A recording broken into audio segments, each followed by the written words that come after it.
Hello, true believers. It's Bev. It's only time for another vlog, and this is something that I have been thinking about lately, and probably started when I was in prison. I was trying to think of ways, especially when I was, first of all, when I was in prison, the only thing I was thinking about was surviving day to day. But there was also times since all you have is time in your hands, is thinking about, okay, when I do get out of prison, whenever that is, which is now, what am I going to do afterwards? Because I lost a lot of money. Not only did the police steal a lot of money, but also the earned income potential and the losses. I don't even want to talk about how much it cost me uh, for lawyers and their shenanigans on top of that. But anyway, so I always thought, okay, well, once I get out of prison, I'll be able to, as long as you're alive and that you have your freedom and I have the internet, anything is possible, as I always said. So it's been what, talking about 7 months now since I've been out of prison. So I was thinking about, look, how do I get my income stream back again? And not only do I need income, but I also need to replace the money that was gone for the last 3 years. And we were talking about, Bill, told me, how much money you're talking about. Well, imagine how much money uh, you would lose if you were in prison in a third world country, which means a lot. So I need to I need income revenue again, because if I don't, then I always said there's four reasons you're going to leave the Philippines. One is that the inconvenience, that includes corruption. Number two is you'll run out of money. Number three is privacy. You'll miss your privacy. And number four, your priorities change. And so far, those things have hit me pretty good. Number one was the inconvenience, the police corruption over here, and everybody knows that once money, the dollars are in their eyes, it's pretty much everybody turns into a scammer. Just like the Steinbeck novel, The Pearl. Once dollars enter their minds, into the people's minds over here, they could be the kindest people, the nicest people, but when dollars are involved now, when your dollars are involved, they all turn into scammers. So that's the inconvenience there, and that's number four on the list in terms of ranking. That's the lowest one. Number three is you run out of money. I always say that the Philippines is everybody says it's so cheap over here. If you live like a squatter, or if you live like a Cossack, if you live like a local, obviously you could live on less than $1 a day, just like I did in prison, but you'll be living like prison conditions. So if you want to live on a dollar, less than $1 a day, yeah, go to prison. Then you don't need any money. You'll die, but you're living on less than $1 a day, because that's how much the government spends on you. Versus in America, we're talking about thousands and thousands per day per inmate. So number one, and I mean that's number three, you'll run out of money. Number two is the privacy. Over here, there is no privacy, as everybody's up in your business. Number one is so that's of course I lost a lot of privacy right there, so I've got no privacy. Everybody's up in my businesses, and as hard as I tried to keep my privacy, as you could see, you stay here long enough that oops, I quit trading here. And number one is your priorities are going to change. So I always talked about what's here is coming to the age where in a few years he's going to be an adult. That's Time goes by so fast. When he first came here, he was just a baby. Now he's going to be an adult soon. He's going to finish high school. What is he going to do about college? And after college, what is he going to do with that? But even then, at this point, we're not going to have enough money for college here, because the college funds that that Pico gave us was stolen by the police, as you could see.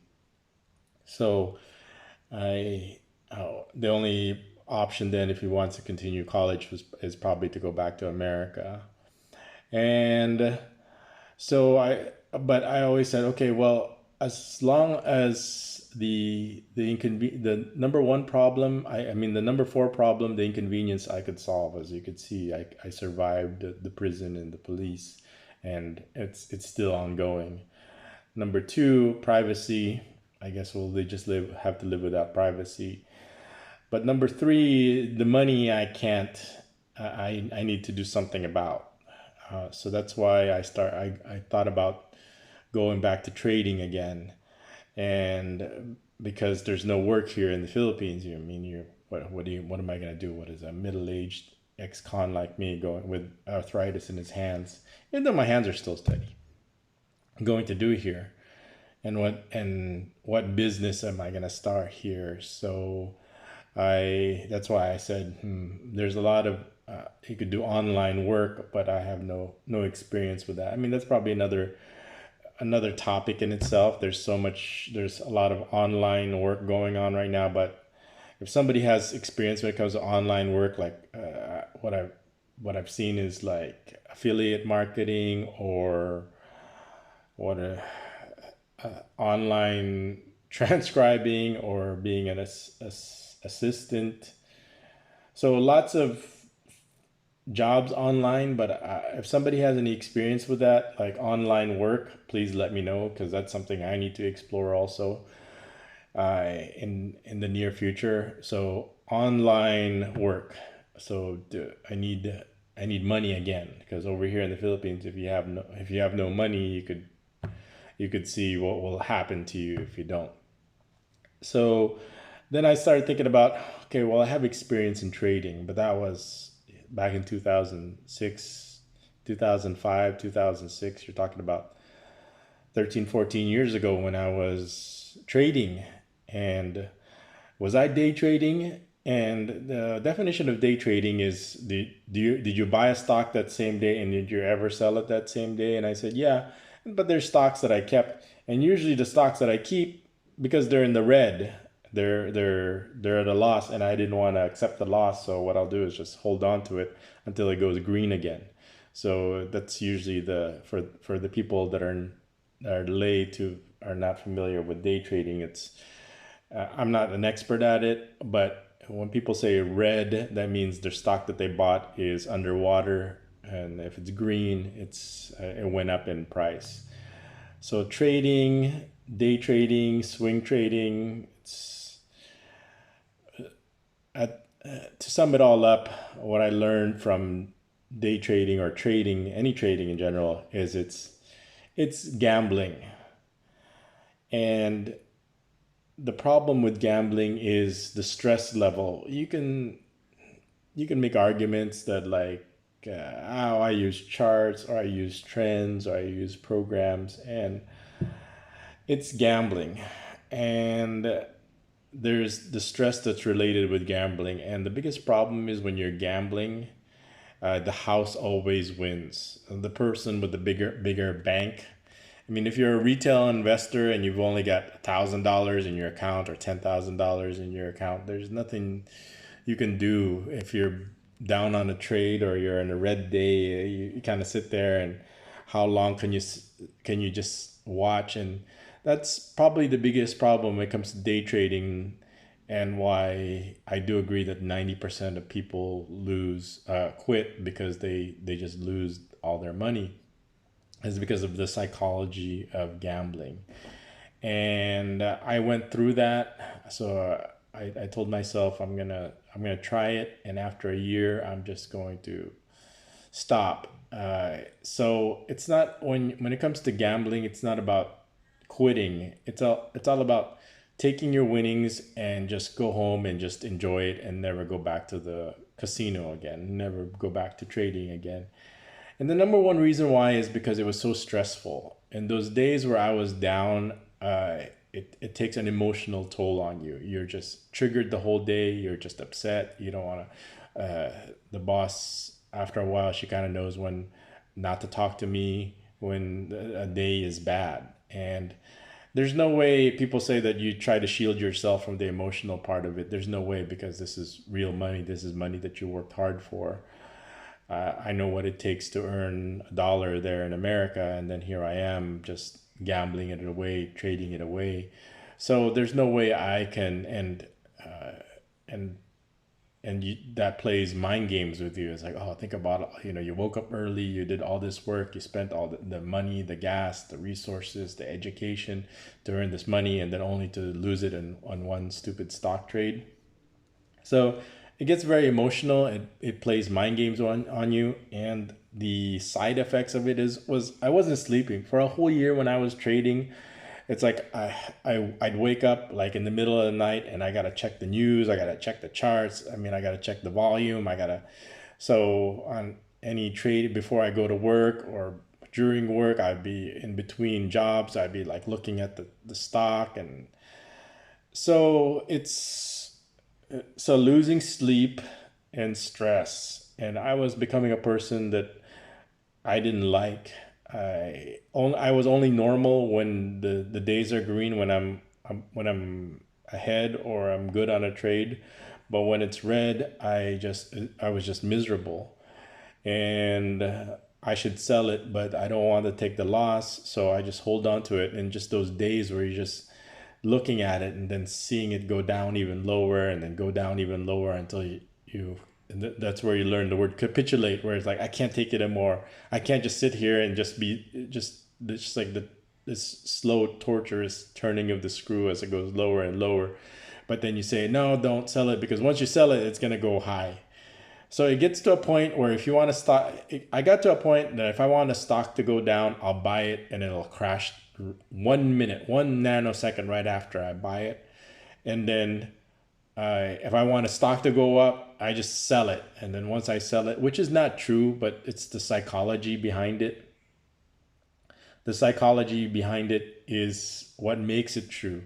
It's because, okay, now that you sold it, you're not looking at it anymore, and it just seems like it went up. But if you were looking at it, and if you still owned it, you're going to be staring at it. It's going down. It's going down. It's like a watch pot never boils scenario. But that's the psychology in gambling. So you talk about all that, and there's no way you can separate from it.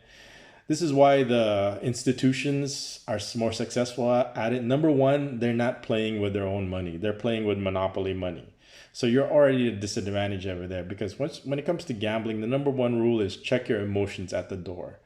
I remember when I said, okay, well, I'll just try just these mock trading. And I did this mock trading, and I just said, okay, I'll buy Coke, I'll buy this, I'll buy that, I'll buy all these good companies.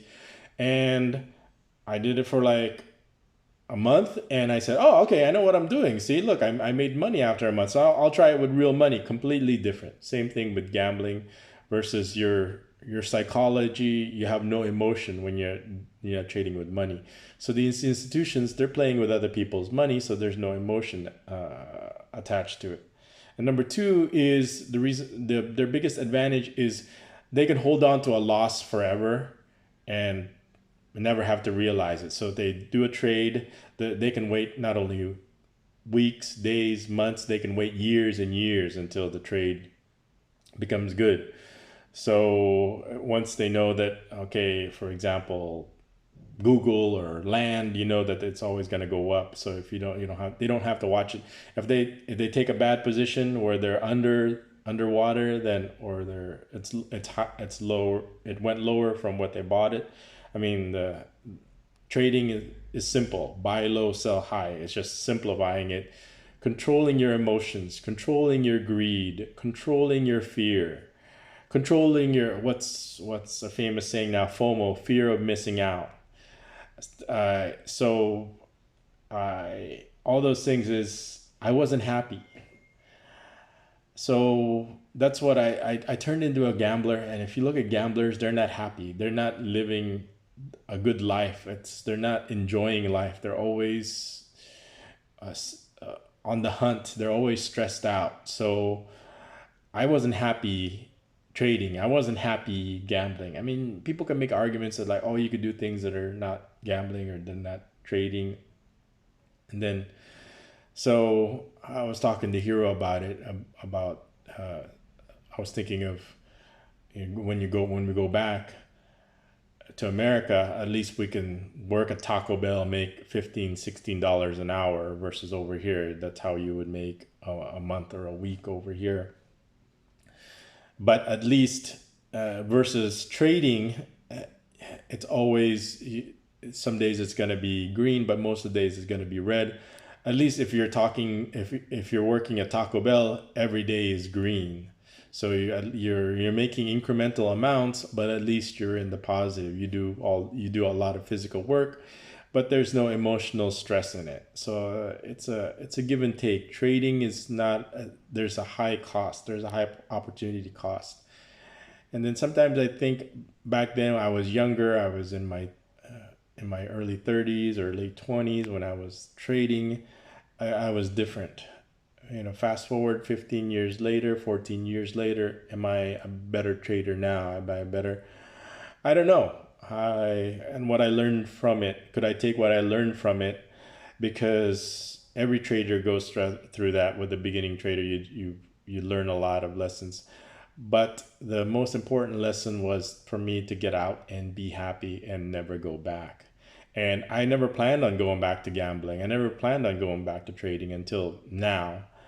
And these things happen to force me to do things that I don't want to do, especially trading. But it's left me no choice. Why trading? Because you can do it anywhere. You could do it at home, and there's opportunities there, and there's a lot of reward. And especially now, what I'm doing is, what happens if there's a crash? Then that's definitely an opportunity. So what I'm seeing, so is it the fact that I need money again to replace what I've lost? Is it the fact that there's a bubble, a pricing bubble? Is that a signal for me to get back into trading? Am I more mature now? Do I have more experience? Can I handle the stress? Can I handle the emotion? Can I handle the greed? Can I handle the fear much better based on what I've already went through? It's difficult because it would be nice if I had multiple income streams. Like when I was in America, at least you could go out there and get a job and it would make decent money versus over here. So I need advice is another thing that I'm saying. Number one is, if people are doing online work out there or somebody's involved in online work, let me know. I'm a quick learner. I can adapt. So something that will give me some kind of income stream, whatever it is. So everybody kind of pretty knows what my skill sets are. I'm a quick study. Number two is trading. I mean, there's so much. When I was trading, there was no such thing as crypto. There was no such thing as forex.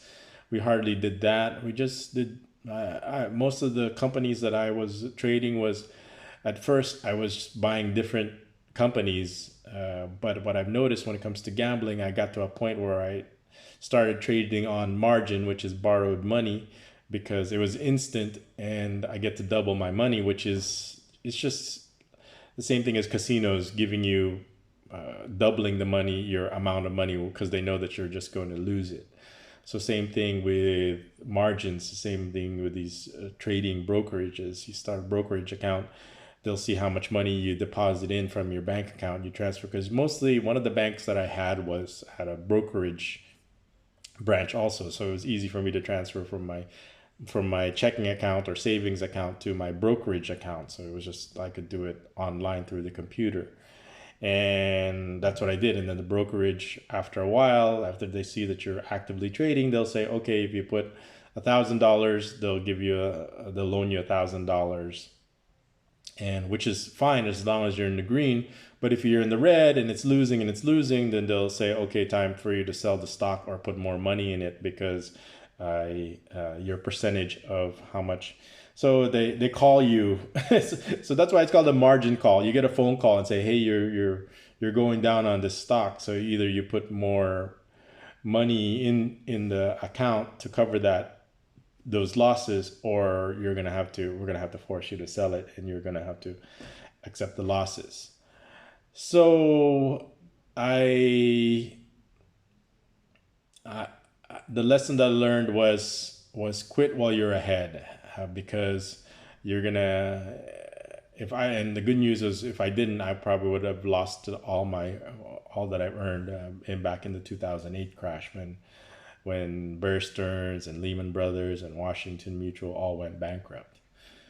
So now it's a different landscape with new programs, and it's just now there's like all this meme trading now and all this. So there's a lot. The principles are still the same, but a lot of the nuances I am not familiar with. So for people that are trading right now, give me some advice.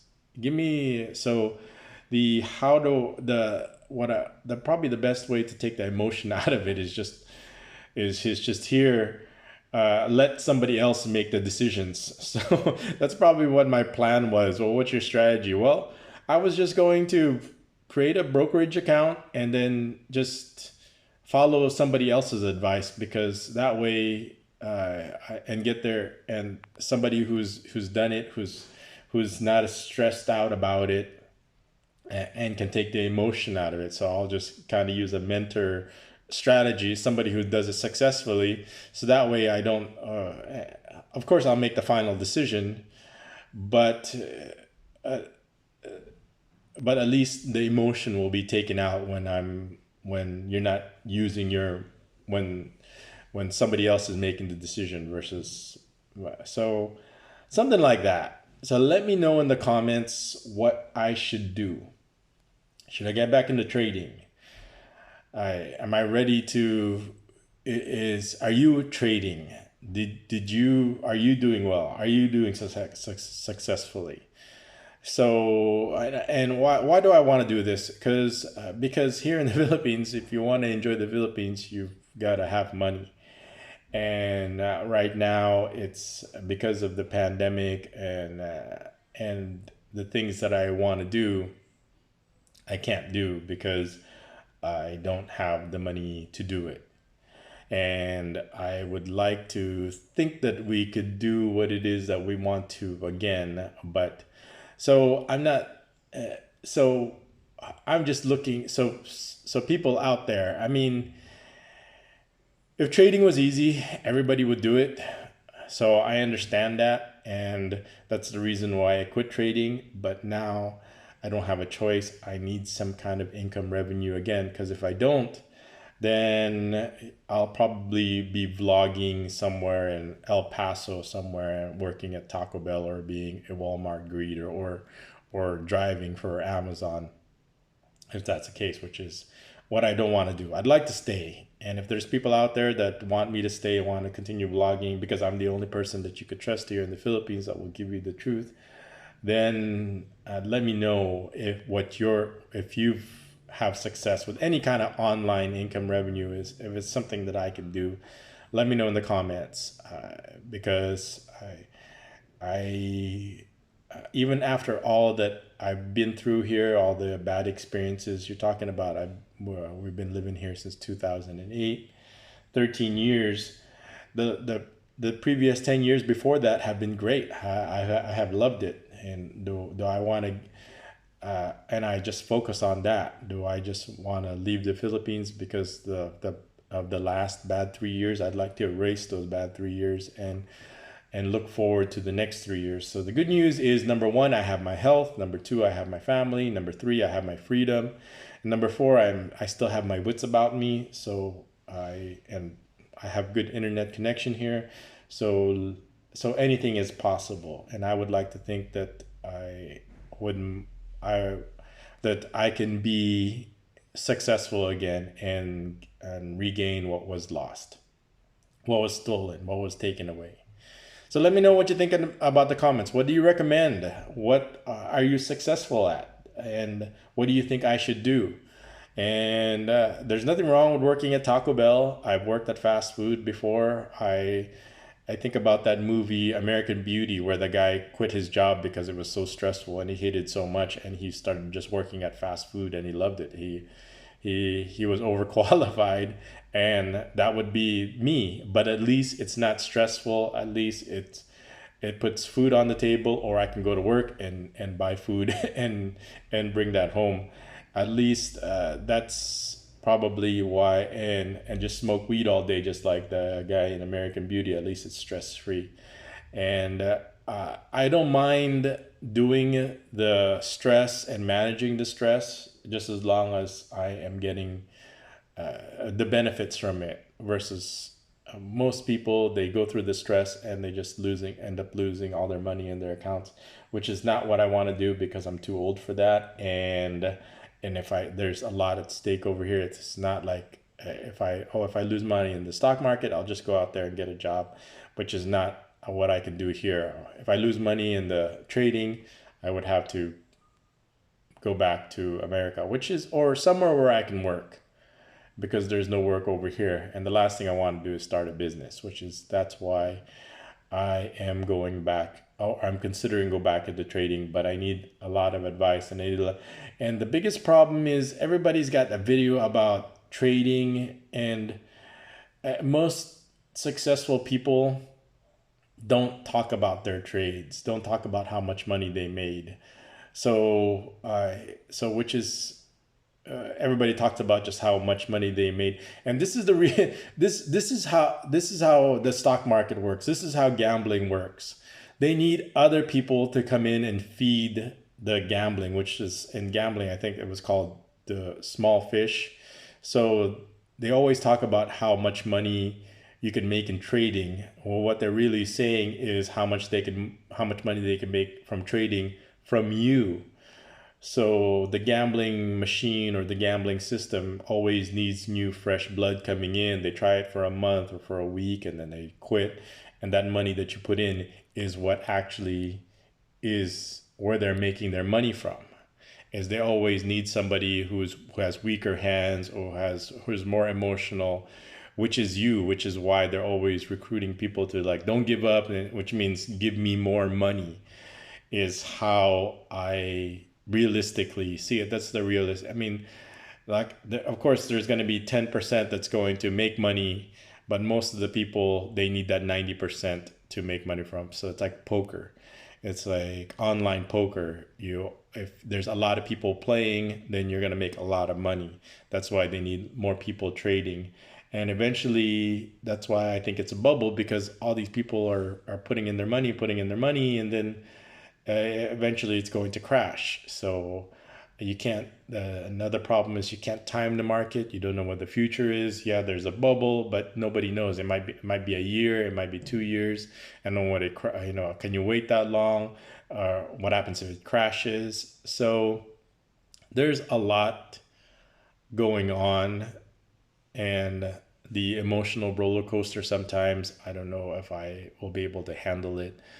But for the people that are trading, let me know what if you have any advice. So probably the best advice is, I'm waiting for a crash. Or instead of a crash, let's just call it an opportunity. So there's always opportunities. There was definitely crashes that I've seen, but I was in prison when those crashes happened that occurred. Now that I'm out of prison, I guess the best advice I can take is just be patient and be disciplined and wait for the opportunity.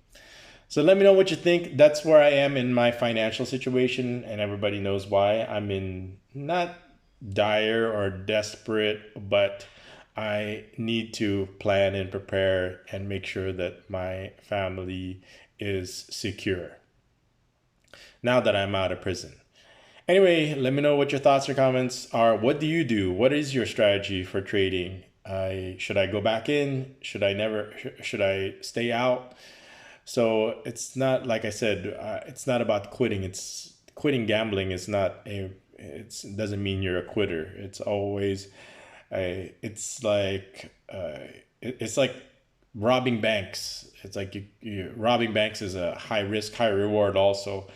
But bank robbers will always tell you, all bank robbers will tell you that I just need that one big score and I'll never do it again, until, like, this is what is it? A Money Heist. where it's like, okay, just enjoy your retirement until something bad happens, and now I have to start from the bottom again, from ground zero, and build up my financial security again. So just like in Money Heist, they should have stayed retired.